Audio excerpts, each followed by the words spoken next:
ตอนนี้ทีมงานเฮาก็มาฮอดอันนั้นบนน้ำเฮาสิหาหวกเนาะหาเขียดเนาะสิเฮ็ดอันนั้นไว้ใส่เบ็ดเนาะเขาที่นอนคืนหนึ่งเนาะนี่มีหมุงนี่ก็หม้อน้อยๆมานำเนาะจักมีประโยชน์อีสังหม้อนี่ โอ้เจ้ามันกระโดดมากเสียสิอีหยังวะเขาเอิ้นเอาสะดุ้งเนาะหาเขียดหน่อยเอาไว้ใส่เบ็ด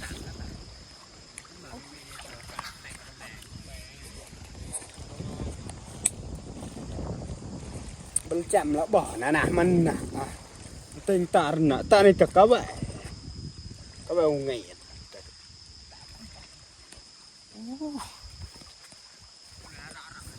เอาแบบ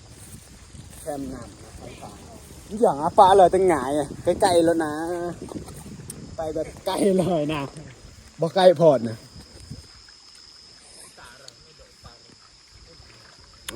นั่นเต้เฮ็ดเวียกเฮ็ดงานกันแนวนั้นสามัคคีกันสองดาวไปเลยหันเลยเด้อหันอันนั้นเห็นอยู่หันเด้อพอดีเลยอยู่หันเมื่อเลยสั่งเอาไปบุ่งนะนี่โอ้ยน้ำมาแตกนี่เด้อนี่เอาขึ้นจะเบิ่งลูกมันหลายได้ลูกเขียดลูกเขียดนี่ลายมันเป็นลูกเต้นี่ร้านน่ะตัวนี้นี่ให้น้ำมันออกเบิ่งมาลุ้นกันว่าสิมียังแน่อยู่นี่ร้านจ่าย นี่กดโปะนี่พอเดินกับพอเดินแบ่งนี่โอ้เรียบร้อยสมอยากได้เนาะพอดีใส่อันนั้นเหงื่อเนาะใส่เบ็ดบ่มีตัวเดียวเหงื่อเบ็ดปลาขอ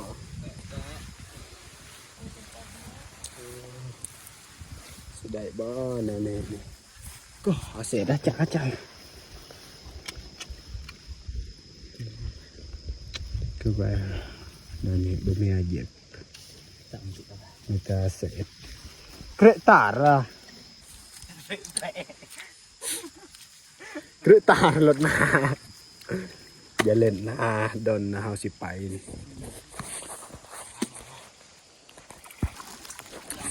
ยามเลยไม่สิใส่สิได้สันแนวนี้ข้าวเดียว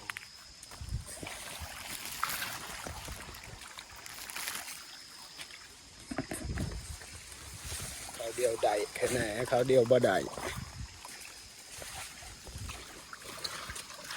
จำเลยนะโหมอเนี่ยนะจำโลดนะทางขางเนี่ยทางแคมน้ำเนี่ยกีตาร์โทรศัพท์กูดูว่าท่องกีตาร์จะท่าเบิ้งคันจำจะเสด็จลายเนื้อนั่นเต้เล่นดัง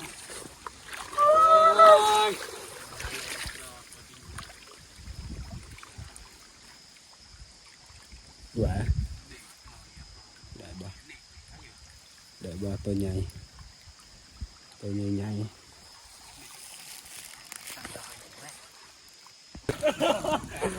จนทาริงมาเลยนะเสียดายบ่ทันเนาะทางยาเนี่ยบ่ทันถ่ายอะไหมสอนมาสอนหาหวกกับเขียดหน่อยเอาไว้ใส่เบ็ดจากว่าเฮาสิได้หรือบ่นะสิทันหรือบ่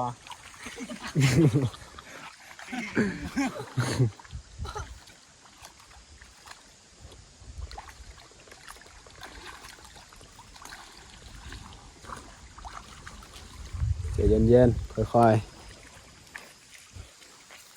กันเฮาบ่ได้เหงื่อเนี่ยบ่ได้ใส่เบ็ดจ้ะนะเฮาสิใส่เหงื่อเขียดเหงื่อกบหน่อย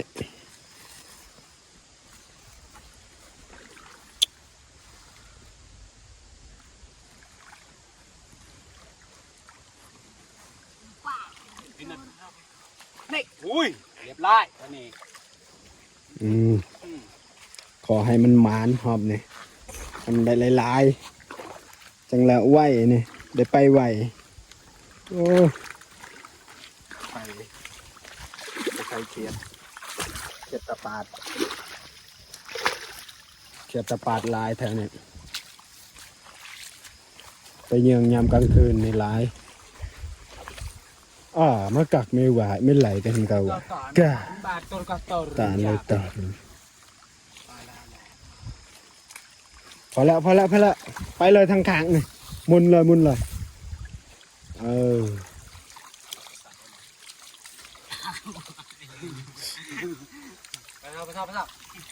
เอาคนดึงกีตาร์บ่มีประโยชน์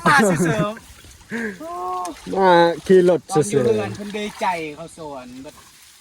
ปัดป่าขี้ขา เพื่ออนาคตหรือว่าอนาคตได้อยู่เขาจะได้เขียดเขาหาเขียดมัน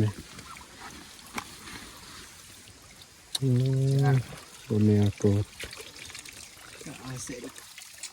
เวลาเสร็จเป็ดเก็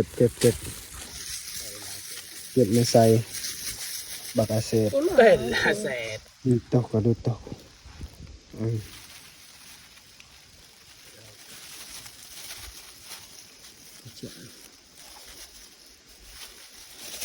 ยะ ได้ต่อละบ่ได้อีสังหอมไหมได้แต่แมงอาเซดตัวเดียวบ่มานไปกันต่อโอ้มาเจ็บมักใหม่เนาะมักใหม่ชนิดหนึ่งทุกคนบ้านเฮาเอิ้นมักรังกล่าว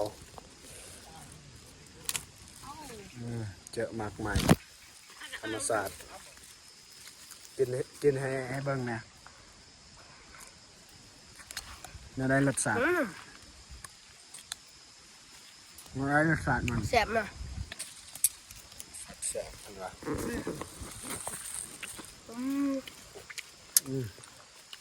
ข้างในมันสิเป็นแนวนี้เนาะทางในมันเฮ้ย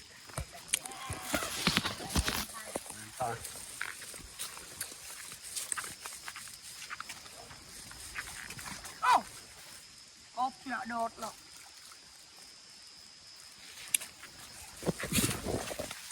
เดินต่อมันกบพันตัวมันตัวเขามันบ่แม่นกบ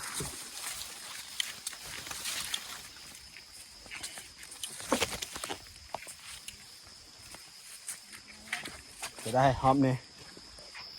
สิได้ลายอยู่ฮอปเนี่ยคิดว่าสิได้ลายบ่ที่ตาเหรอ เอากาบแดง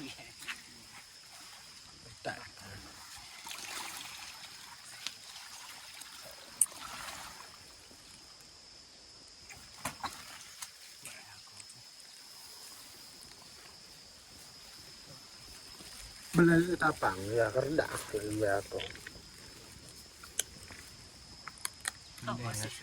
เด็กก็โอ้โหปุงปะเปาะ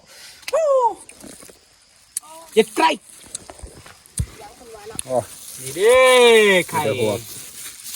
hok nhai nàyพอดีเลย พวกไงเนาะ อย่าพอดีใส่ลงไปจะได้เบื้องนี้ได้ปะ แต่ตัวใหญ่ สุดยอด ยอด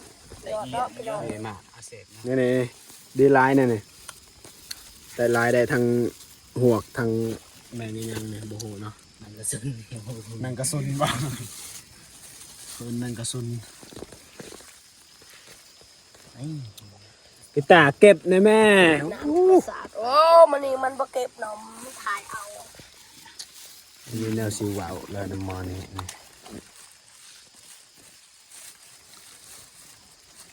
ก็นั่นพอดีตัวมีหางนี่พอดีเลยพอดีครับสุดยอดลายได้เรื่องน้องไซนดเนาะได้เรื่องลายนี่พอดีเลยซ้ำนี่ใส่เลย บางทีเขาก็ใส่เบ็ด1-2 โตเด้อ อ๋อเมื่อนี้ นี่ๆสำเร็จก็ได้ละ นี่บ่ ใส่ลงไป ตัวนี้ได้ เด้อเสร็จนั่นกระสุน เอาปักอยู่เนาะ คือเรียกได้อีสัง ยังเนาะ ลูกกากหายนั่นเออ นี่เป็นไง นี่ตัวหนึ่งมันกระสุนนี่ตัวหนึ่งต้นใส่ลงไป ดูแวร์สับแหวได้ดูกิน ภูเขาโอลาลาเหมือนดอกมา หนาปงหนาป่าปะใส่หลาย นั่นน่ะปลาคาจ๋าเมื่อเสร็จเอง อย่าน้ำกระแวจำเป็นที่เบงก็ตาเป็ดซะ ดอกจะรอสักจอย น่ะนี่ป่า ก็ไปห้อยแบ่งงั้นน่ะ โอ้ย กาครับเรา บาร์ลายเบงน่ะตั้งแต่ เขามันมีแต่เป็นเจ็บแต่เดือบเปื่อยแห้งมาปลากันต่างหอยยากรด ก็หอยห่อเบง ก็ไว้จอ ไปดองเผืออันนั้นตั้งแต่ห่อถอยละเจ็บตะแลงแหวนหนักอัดก่อนkita ngayo pestan le agla tera ke parohida rati ta นี่แม่นผลงานเนาะ3 คนเฮาเนาะทีมงานเฮา3 คนนี่ผลงานซ้ำนี่เนาะ ตัว พอดีแล้วเฮา ตัว ใส่ ลายเด้อเจ้าหน้า 3 คนเฮา สอ เนาะ งคนนี่หน้าฮะ บ่นี่บ่ได้อยู่ในสายตาบ่นี่ ตาแมง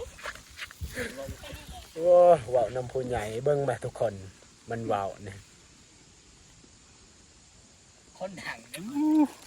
ตากันเป็นจังซื้อ หน้าตากระบอลอ หน้าตาแนวนี้เว้าจ๋าโอ้แฮงอยู่ป่าเอกบ่มีไผเห็นดอก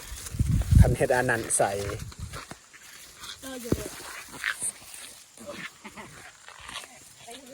ไปเมื่อบัดนี้แกมใส่เบ็ดบัดนี้ปักเบ็ดใส่ปลาข้อได้แล้วเหยื่อ